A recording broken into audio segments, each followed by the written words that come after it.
இந்த 3 நாள் கன்வென்ஷன்ல நீ சாட்சியாகவும் நிற்க வேண்டும் என்பதற்காக கர்த்தர் ஒரு சின்ன கஷ்டத்தை நேற்று தினத்தில் எனக்கு அனுமதித்தார். நீங்கள் எல்லாரும் என்னை பார்த்துருப்பீங்க. நான் இங்கே நின்று பாடிட்டு இருந்தேன். எனக்கு தெரியாமல் என் முதுகில் ஒரு சின்ன ஒரு பூச்சி கடிச்சது. அது குளவியா என்னன்னு தெரியல. ஆனால் வித்தின் செகண்ட்ஸ் என்னால் அங்கே நிற்க முடியலை. நான் இறங்கி போயிட்டேன். நிமிஷங்களுக்குள்ளே என்னுடைய முகம் ஃபுல்லாக வீங்கிடுச்சு. என்னுடைய கைகள் என் உச்சந்தலையிலேருந்து உள்ளங்கால் வரையில் பயங்கர ரேஷஸ் வந்து ஃபுல்லாக வீங்கிடுச்சு. என்னுடைய உடம்பே வீங்கி போச்சு. நான் யார்கிட்டையும் சொல்ல, என் கணவர் ஸ்டேஜ் மேலே தான் இருந்தார். நான் யாரையும் டிஸ்டர்ப் பண்ண விரும்பலை.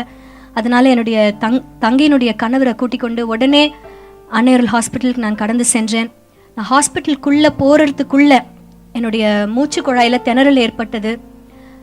மருத்துவ ஃபீல்டில் இருக்கிறவங்க உங்களுக்கு தெரியும் அனஃபைலாக்சிஸ் அப்படின்னு சொல்லிட்டு ஒரு ரியாக்ஷன். இது ஒரு ஒரு பாய்சனஸ், ஏதாவது ஒரு சின்ன பூச்சி கடிச்சதுன்னா நம்மளுடைய உடம்பு ரியாக்ட் பண்ணுறது தான் அது.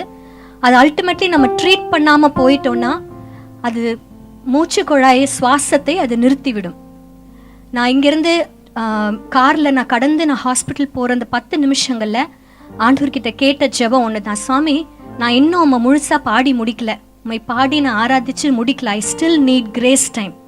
I need grace time. எப்படி எக்ஸாமில் கடைசி 5 நிமிஷம் கொடுப்பீங்களோ அதே போல் எனக்கு கிரேஸ் டைம் கொடுங்க சுவாமி. நான் இன்னும் உம்மை பாட வேண்டியது நிறைய இருக்குது. எனக்கு ஜீவனை கொடுங்க சுவாமி, ஜீவனை கொடுங்கன்னு சொல்லிட்டு தான் நான் ஜெபிச்சுட்டே போனேன்.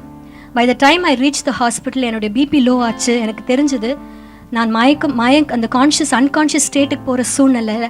அதுக்கு முன்பாக நான் எமர்ஜென்சிக்குள்ளே ஆண்டவர் என்னை அனுமதித்தார். இம்மீடியட்டாக அட்ரினலின் போட்டு என்னுடைய லைஃப்பை சேவ் பண்ணாங்க அப்படின்னு தான் நான் சொல்வேன். அந்த இடத்துல டாக்டர் சொன்ன ஒரு காரியம், 5 to 10 minutes நீ டிலே பண்ணியிருந்தீன்னா your lungs would have stopped working. இன்றைக்கு நான் உயிரோடு இங்கே நிற்கிறேன்னா அது கர்த்தருடைய கிருபையினால தான்.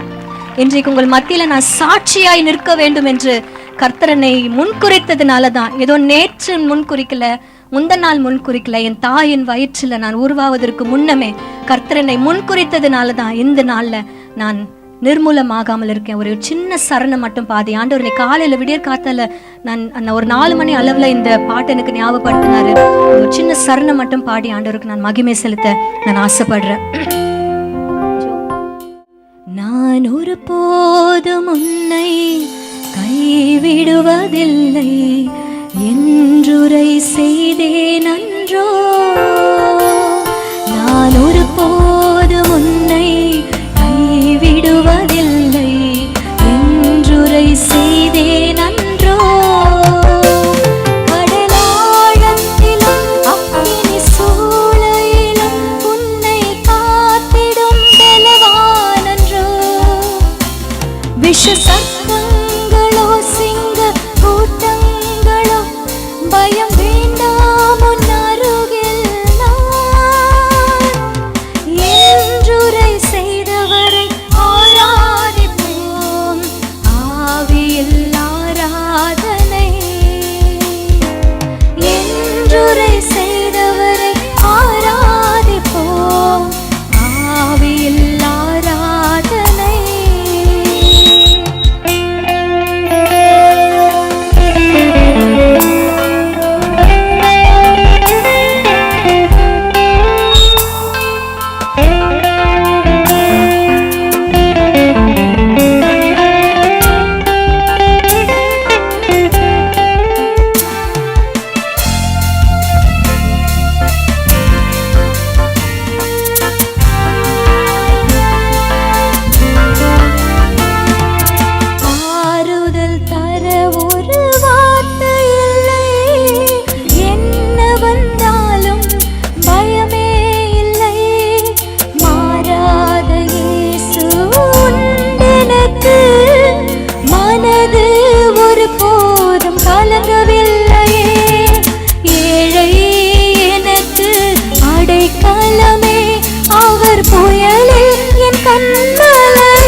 கர்த்தருக்கே எல்லா துதியும் கனமும் புகழ்ச்சியும் உண்டாகட்டும். ஆமென்.